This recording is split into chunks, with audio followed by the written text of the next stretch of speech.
I have had. Hello, my friends. Coach Nikki. I am here in Lake Tahoe. Just got back from an amazing trip to Peru where we volunteered at the local hospitals and just had an absolutely amazing time. But it is great to be back. I have missed my Friday talks with you guys and really excited today to talk about hormone balancing. So, if you've been on these Friday talks before, this is probably not something that is new because for me, I'm really passionate about regulating our hormones and understanding the magnificent up and downs that we have going through our lives when it comes to hormones, male and female. And that the more that we learn about how to balance our hormones in lots of different ways, the better we feel and the happier we are and the more connected we are. And we're just all in all more joyful and more resilient, more able to really just kind of feel better in life. Okay. Yay. So, hi, everyone. Welcome to Jump On. I'm going to start again because some of you had just jumped on. So, if you're just jumping on, hello, hello. I'm Nikki. I'm here in Lake Tahoe. And today we are talking about balancing our hormones.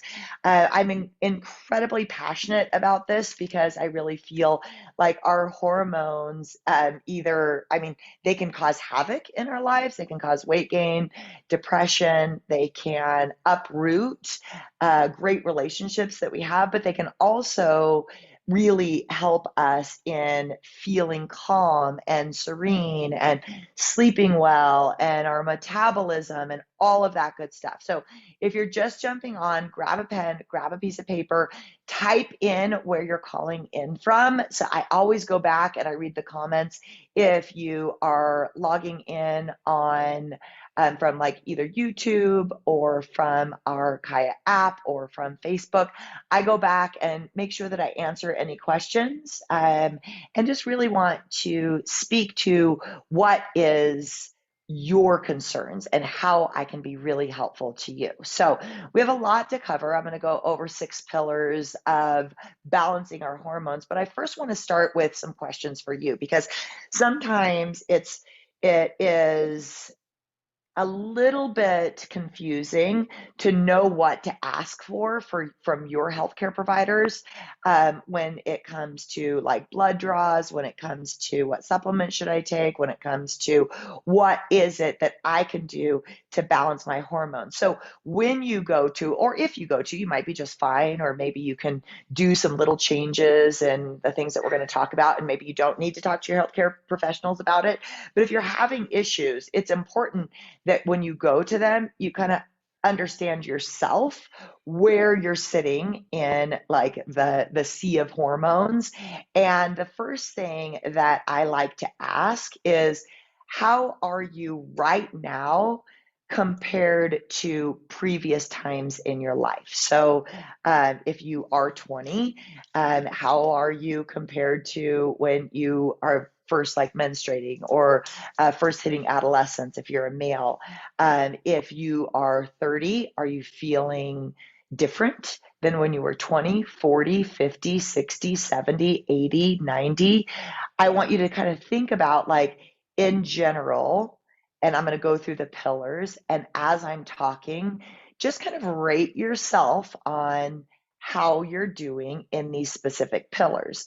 Because through this conversation, what I would like it to be is a real self-realization of how you're feeling right now, and then what you can do to either like clarify to your healthcare providers of what you need and what tests you need, or just bring more realization to yourself that you can dive into a greater level from this talk, because this is obviously like a tip of the iceberg. We can't talk for 20 minutes and solve hormonal problems, but we can definitely open the door to the conversation and help you navigate a better conversation with yourself, a better conversation with the people who love you, and a better conversation with your healthcare team to make sure that you're getting what you need as far as hormone health and hormone balance. So that's my first question is how are you right now? So just give yourself like a 1 to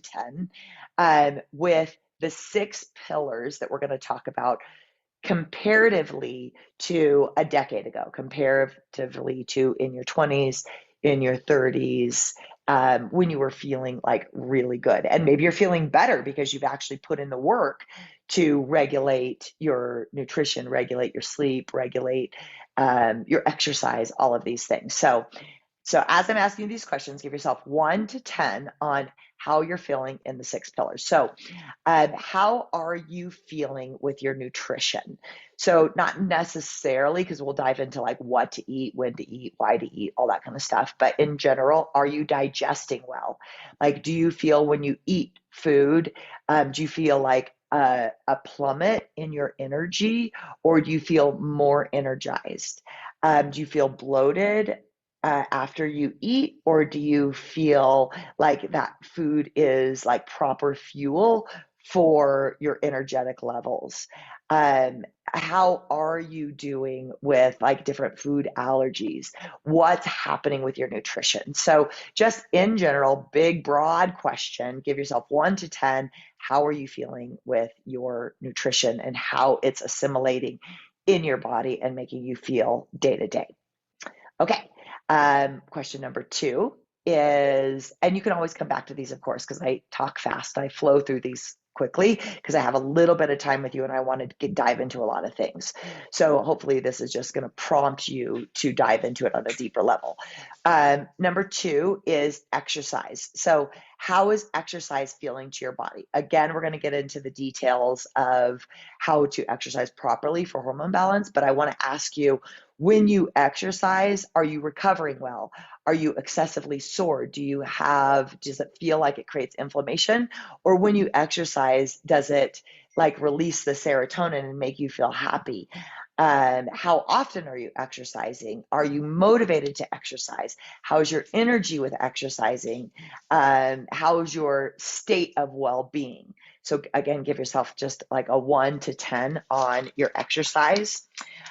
Stress. So this is a hot topic with all of us. Everybody talks, especially through the pandemic and all the things that we've gone through, is how's your stress? How are your adrenals? Are you sleeping well at night? We're going to actually talk about sleep next, but your stress level affects a lot of different things in your body. And we can't avoid stress. Like stress is just going to happen. Life, that's just life, right? Life's going to give you up and downs. But are you able to move through it without having excessive anxiety, excessive loneliness, excessive sad? How are you dealing with stress on a 1 to 10?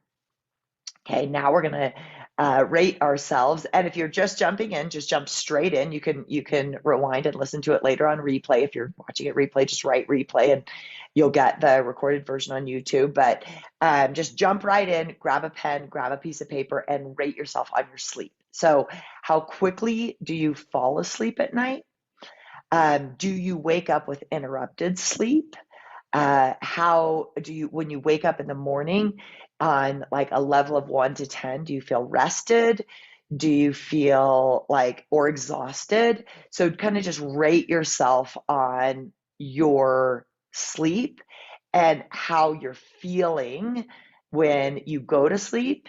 Like, are you excited to go to sleep? Do you feel cozy? Do you fall asleep quickly? Or do you get a little bit of anxiety? Does your mind start wandering? Throughout our sleep? Are you going to the bathroom often at night? Are you waking up at the kind of that witching hour and not able to go back to sleep? So these are all questions that I'm going to ask you, but you can take to your healthcare professionals and say, hey, my sleep is not as good as when I was in my 20s. My stress level is higher than it has ever been. Or, maybe my sleep is awesome and it's doing really well. So these are questions that you're going to ask yourself that you're going to share with other people so that we can make sure to prescribe to you the right prescription to balance your hormones. Next is your family and your friends. Give yourself like rating of 1 to 10, how well connected you are with other people in this world. When you're thinking about like, Are you comfortable having conversations? Are you feeling isolated or lonely? Is there life changes that are happening? Separations in your life? Like there's, so just rating yourself how you're feeling right now, with your friends, with your family, with the connections with other people. Next is spirituality. That comes in many different forms for a lot of different people. But what I know for sure is that we are all connected in such a greater way. And when we think about spirituality, whatever resonates with you, that's my question is, how are you doing with your spirituality? Are you taking time to meditate, to pray? Do you feel connected to something greater than yourself? Do you feel, again, when we're really connected spiritually, our hormones are in better balance, our life is in better balance. When we're disconnected, and when we feel lonely, when we feel isolated, when we don't have enough time in nature, when we don't have enough time with people, um, we can really take our hormones for a big loop. So my last is, I want to ask you how you're feeling with your connection to the greater source, with your connection to the trees and to yourself and to all the things that life has to offer. Okay, so that's our quiz, 1 to 10, on those 6 pillars. So you're going to write it down and just assess yourself, like every, like, whatever, once a month, once a week, like, hey, how am I doing with these things? And if they get off, don't let them get so far off that you're in a state of a 1, a 2, or a 3, because we've neglected to be self aware and we've neglected to ask these questions that are really important when it comes to hormone balance, hormone health, and just living a great life. So, as I go through these foundations,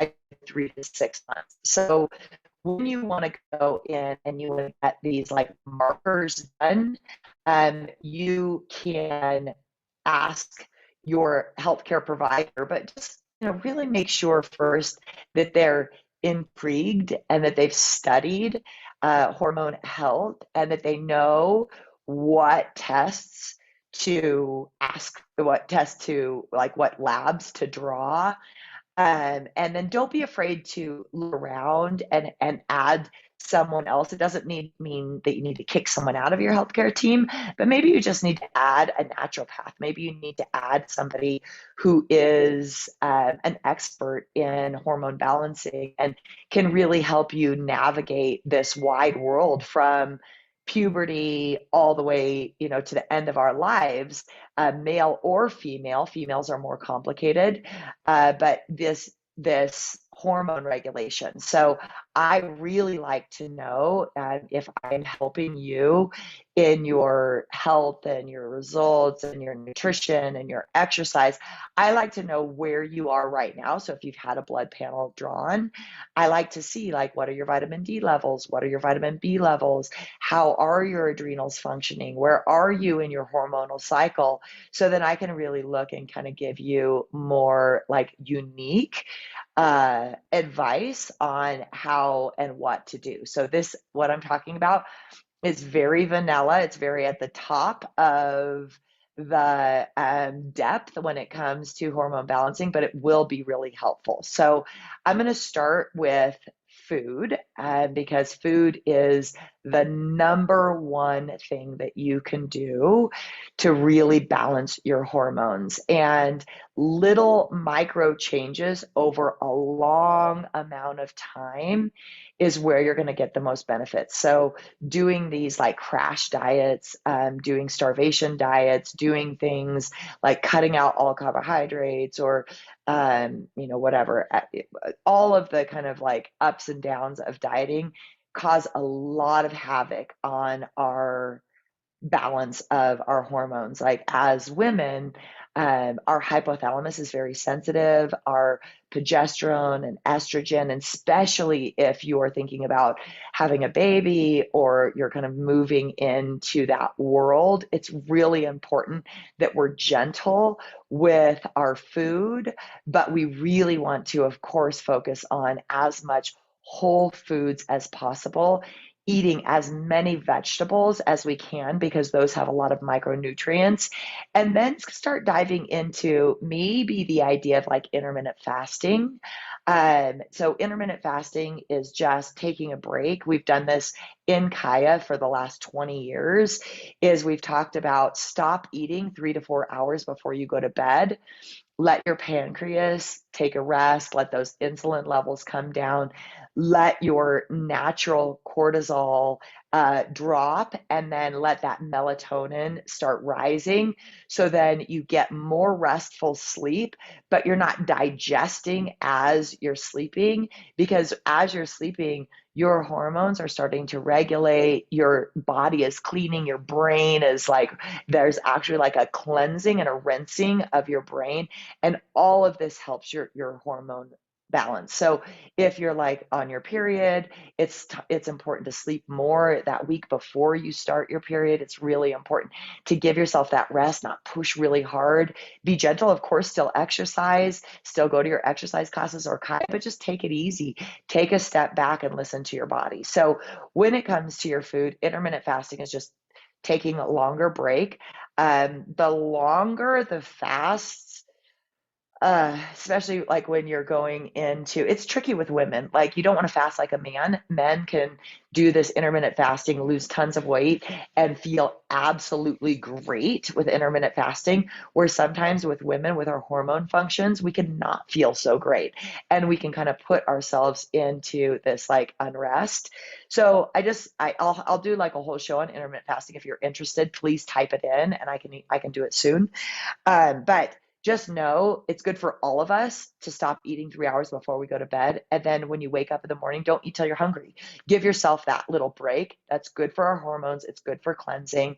And it can be really helpful. So when we're thinking about our food, thinking about your omegas, so the algae, the like really you.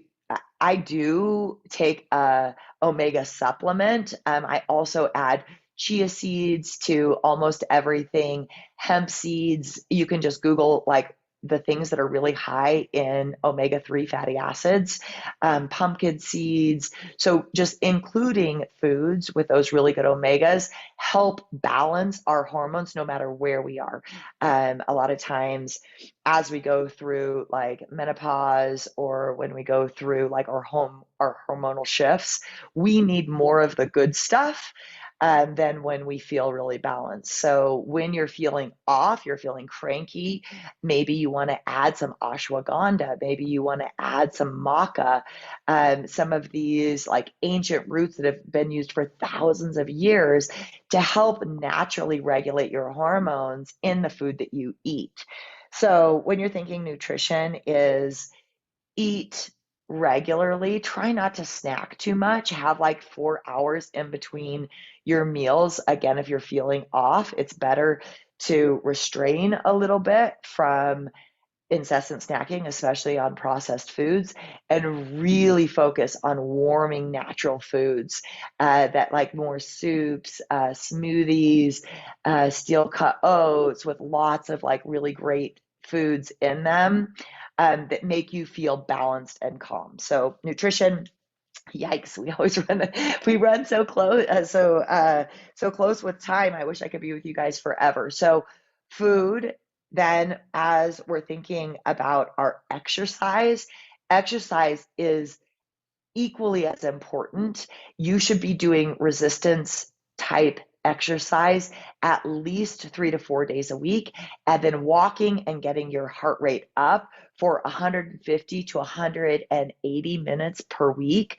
So, and that's like heavy breathing. It's not easy to have a conversation.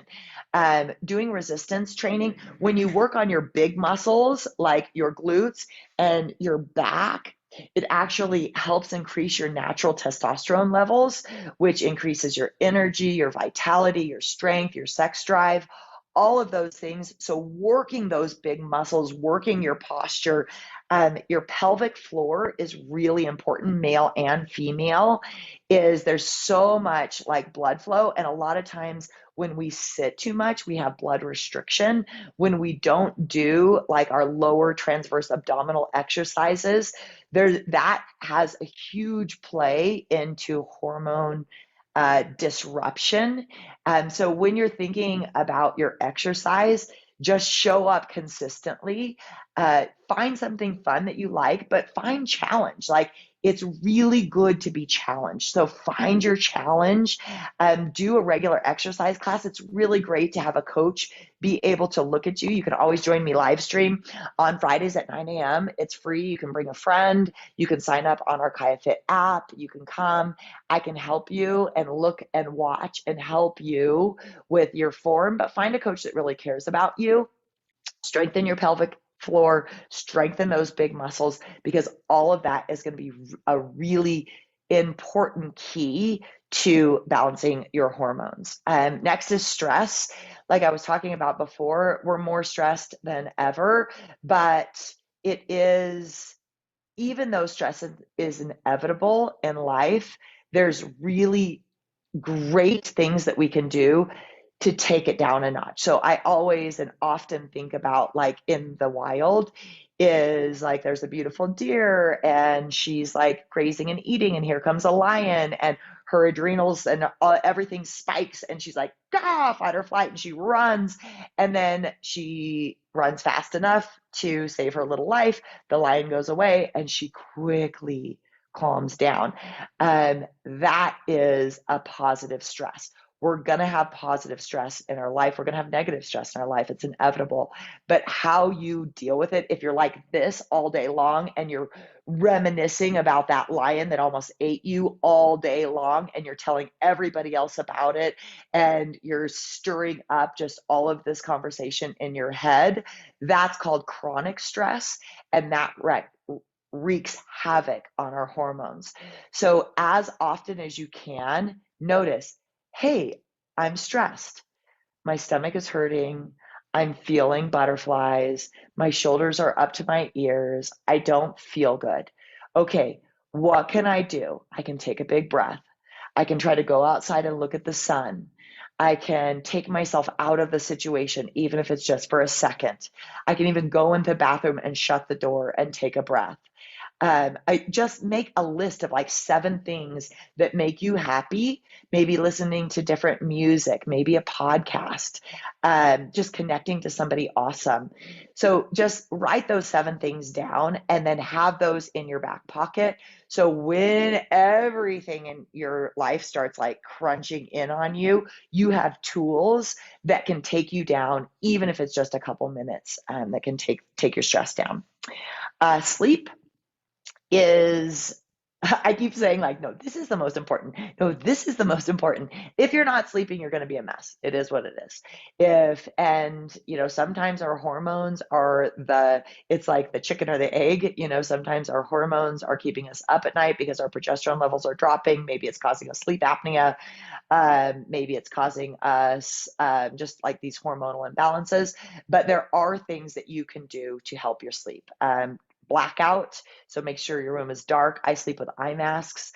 If you're having sleep apnea, this is like a weird thing, and you're gonna be like, what are you talking about, Nikki? But you can tape your lips shut. So just go to Amazon and put like I think it's like lip tape or something. But it actually, if you're mouth breathing, it causes sleep apnea, and so it can help you. And if you're stuffy, obviously you're gonna have to kind of work your way through that. You should use like a neti pot to clear your sinuses. But there are things that you can do to help your sleep.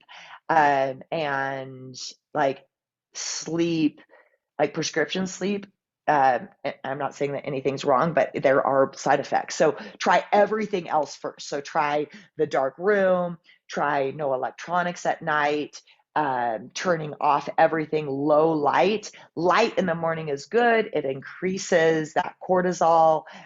Less light in the evening is better because it decreases our cortisol. It increases our natural melatonin and helps us sleep more comfortably. Listening to meditating is really important.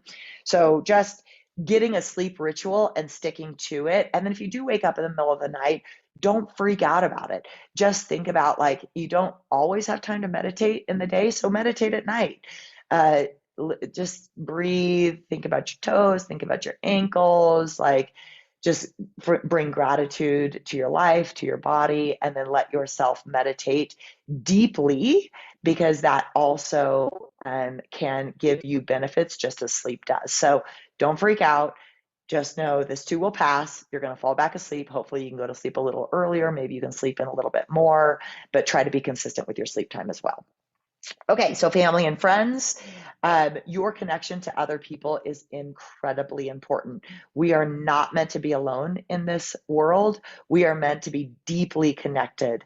And really nurturing relationships with other people is going to lower your cortisol levels, is going to increase your serotonin. It's going to help regulate your hormones. All of these are hormones, and it's just going to make you feel better. So, our job as human beings is to seek out people who feed our soul and feed their soul. So, not just what can you do for me, but what can I do to help other people feel better, to feel loved by me, to send them love notes, to say you're thinking about them, to do random acts of kindness. All of the things that you think, like when you're thinking about like your significant other or your families, it's sometimes we get in like little stages of like, why aren't you doing the dishes? Or why aren't you helping me with this? Or why aren't you helping me with that? Where if we can turn it around and say, how can I love you more? How can I give you as much as I possibly can? Because that comes back to you. It makes them feel happier. You're helping them regulate their hormones, and then that will turn back to you. So asking as much as possible, how can I love my people greater? What can I do to love my people? Okay, spirituality, nature, getting out into this big, beautiful world, and then just connecting as much as you can, at least a couple times a day, getting outside, sitting, and like I said, whatever that is to you, if it's prayer, if it's going for a walk by yourself, turning off your music, turning off everything, and then just being grateful for that connection to our planet, to the sky, to the mountains, to the universe, to God, to whatever it is that makes you feel connected in a greater level. Maybe it's church, maybe it's prayer, but I know for sure that we are more than ourselves. And when we are connected to the wind and to the sun, our hormones balance by themselves. We naturally crave better food. We want to move our body. We want to exercise. We want to hug people more. We want to sleep better. All of it plays into one another, like a beautiful life puzzle. And sometimes it's a mosaic, right? Sometimes our whole life is destroyed and everything is crunched up, and we have to kind of pull it together in all of these like little pieces. But when life gets hard is when you really have to double down on all of this. If you're going through hormonal changes and you feel horrible, double down on what you need to do, because I can promise doing these things feels hard, but living a life of imbalance is way worse. And just finding that like break of the chains in whatever way that you can is going to bring you so much more peace and balance and love and connection in this world. So thank you guys so much for joining me. I love each and every one of you. The pillars that we talked about for balancing is, first, just self-assessment. How are you doing, and how do you navigate a conversation with your healthcare providers to make sure that you're getting the labs that you need? Ask yourself, like, what can I do with food, exercise? How am I connecting with like reducing my stress, sleeping more, connecting with my people, and just increasing that spirituality as much as you possibly can. I wish you a beautiful and wonderful day. I hope to see you in my live stream workouts or in studio workouts. We created Kaya to be something that is not just to help you exercise, but really feel and help you feel connected to the people, to yourself, and just live your best life. So, love you guys. Have an awesome day. Bye.